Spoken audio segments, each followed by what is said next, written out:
भागवत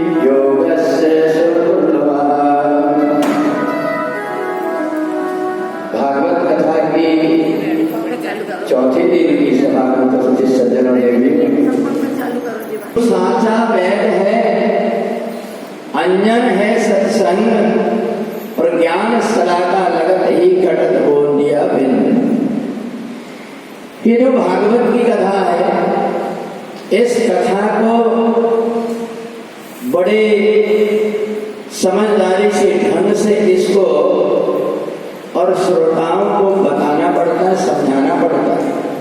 समुद्र का अगर पानी हम किसी को पिलाएं तो पी नहीं पाता क्योंकि इतना खारा रहता है।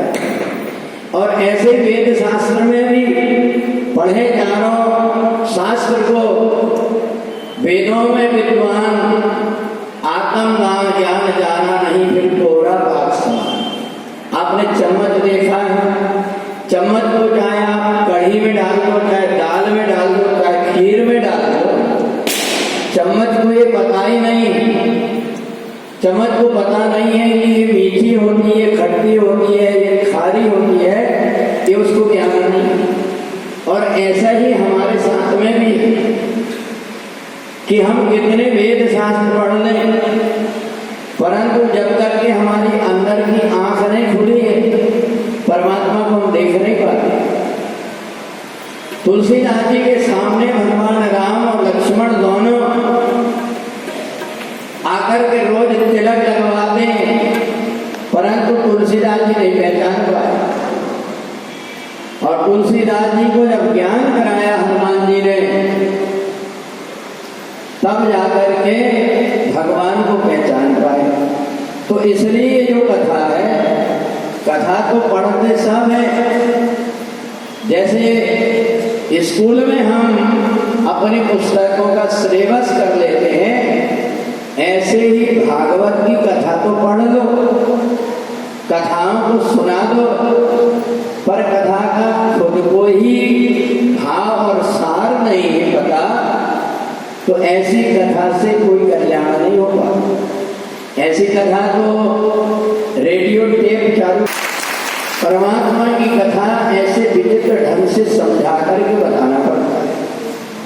तो इसलिए ये जो भूमि है भगवान की लीला भूमि है, जहाँ भगवान श्याम सुंदर ने लीला की, और जिसने परमात्मा की लीला को आत्मसात कर लिया वो कहीं भी जाकर के जन्म ले, परंतु वो परमात्मा से कभी दूर नहीं हो पाता। 5वें स्कंध में प्रियव्रत का चरित्र है, उत्तानपाद और प्रियव्रत ये दोनों भाई भाई हैं। प्रियव्रत ने मन में विचार किया कि मैं परमात्मा की भक्ति करूंगा, और उन्होंने घर परिवार को छोड़ करके परमात्मा की भक्ति करना चाहा। पर सुखदेव जी कहते हैं राजा, ब्रह्मा जी ने समझाया प्रियव्रत को कि का भयो मन को गए, मन से गया न राग, त्याग वासना आ गई अगर तो घर ही में बैराग। घर ही में बैराग्य हो जाता है यदि त्याग वासना आ गई अपने मन में। तो इसलिए तुम एक काम करो, गृहस्थ जीवन व्यतीत करो और परमात्मा की भक्ति करना। आखिर तुम परमात्मा की भक्ति करके क्या प्राप्त करना चाहते हो? तो प्रियव्रत ने कहा कि मेरे को ये अच्छा नहीं लगता कि आधे भाग में अंधेरा रहता है और आधे भाग में उजाला रहता है, इसलिए मैं चाहता हूं कि पूरी पृथ्वी में एक साथ उजाला हो जाए सूर्य देव का। तो ब्रह्मा जी हंसने लगे कि अगर तुम्हारी ऐसी इच्छा है तो ये भी करके देखो। प्रियव्रत को ये नहीं बताया कि प्रकृति बनी ही ऐसी है, गोल है पृथ्वी, इसके आधे भाग में प्रकाश रहेगा, आधे में अंधेरा। परंतु प्रियव्रत को लगा कि मैं एक साथ ही पूरी पृथ्वी में सूर्य का उजाला कर दूंगा। तो उन्होंने 7 परिक्रमा लगाया आसपास पृथ्वी के, उससे जो गड्ढा बन गया उससे 7 समुद्र बन गए, परंतु पृथ्वी समतल नहीं हो पाई। तब जाकर के समझ में आया कि परमात्मा ने जो कुछ बनाया है ऐसा हम भी कई बार जो है हमारी बुद्धि भी ज़्यादा चलती है, हमको भी ऐसा लगता है कि भगवान ने ये काम अच्छा किया, ये अच्छा नहीं किया। एक आदमी था, वो रास्ते से जा रहा था, उसने देखा कद्दू की बेला, लौकी की बेला, उसने कहा भगवान कितना बुद्धू है, इतनी सी पतली बेला में इतना बड़ा कद्दू लगाया। और आगे जाकर के आम का वृक्ष देखा तो वहां इतना बड़ा आम, तो ने पता इतना मोटा कट्टा झाड़ है, इसमें इतना सा आम लगाया और धीरे से में इतनी बड़ी लौकी और इतना बड़ा कद्दू। ऐसा सोच करके वो पानी पीने के लिए बैठा, उतने में एक आम हवा चली और टूट करके उसकी नाक में गिरा। तो उसने कहा भगवान तुमने बहुत अच्छा किया कि इतने बड़ा आम बनाया, इतना बड़ा अगर बना था।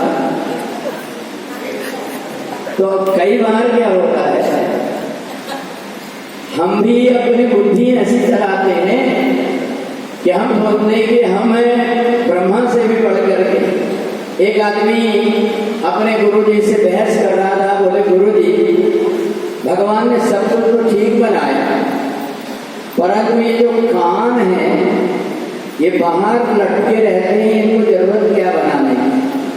बोले अगर सुनने की बात थी तो इनके अंदर एक एक छेद बने, इससे सुन लेते। ये बाहर चौड़ी लगा करके फालतू क्यों मटेरियल लगाया। तो ब्रह्मा जी ने कहा देखो, जब आदमी बनाया तो ब्रह्मा जी ने बड़े सोच विचार करके आदमी को बनाया कि पूरा शरीर बनाने के बाद में एक विद्या के जो चेहरा बना हुआ है, इसमें यही आंख बना दिया, यही कान बना दिया, यही नाक बना दिया, यही मुंह बना दिया। अगर सोचो कि ब्रह्मा जी ने सोचा कि इतना बड़ा शरीर पड़ा है, इसलिए आंख पीछे पीठ में बना दो बड़ी बड़ी। तो अगर अपन या कथा सुनने बैठते तो तुम इधर मुंह करके बैठती कि पीठ करके बैठते? पीठ करके बैठते कि नहीं बैठते?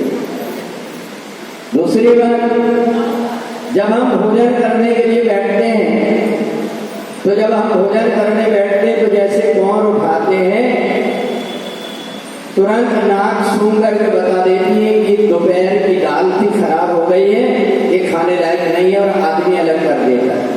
और मान लो ये नाक इधर लगा देता तो पहले भोजन का कौर उठाते, फिर इधर सुंघाते और फिर पीछे दिखाते कि कचरा जरा तो नहीं है, और फिर खाते।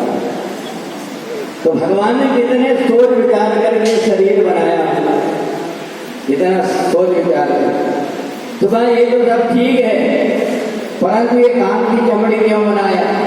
बोले इसलिए बनाया कि बाद में उर्मिला को, मीरा को, संध्या को, इनको कभी चश्मा लगा और डॉक्टर के पास में गए तो चश्मा भी लाना पड़ता और तो खूटी लगवाना पड़ता यहाँ, तब तो चश्मा रुकता। तो भगवान ने कितनी अच्छी व्यवस्था पहले से बना दिया कि तुमको चश्मा लगेगा तो एक कान उसमें जाकर के फंस जाएंगे, तुम्हें अलग से खूंटी नहीं ठुकवाना पड़ेगा। इसलिए भगवान जो कुछ भी करता है वो बहुत सोच विचार करके करता है। सुखदेव जी राजा परीक्षित से 6वें स्कंद में अनेक प्रकार की कथाएं बताते हुए कहते हैं कि कितना भी पापी से पापी व्यक्ति हो, परंतु यदि वो परमात्मा की भक्ति करता है तो उसका जीवन सार्थक हो जाता है। एक देवव्रत नाम के महात्मा जी थे, उन्होंने ये नियम बना लिया था कि मैं किसी भी स्त्री को नहीं छूऊंगा, स्पर्श नहीं करूंगा। ऐसा मन में उन्होंने संकल्प करके और एक झाड़ के ऊपर कुटिया बना करके रहते, वहां बैठ करके बढ़िया प्राणायाम करते, साधना करते। और जिस समय पर ठंडी का समय आया, उनकी जब ऐसी समाधि लगी तो सर्दी में पूरा शरीर अकड़ गया था, नीचे गंगा जी बह रही थी, ऊपर महात्मा जी की कुटिया थी, उनका संतुलन बिगड़ गया।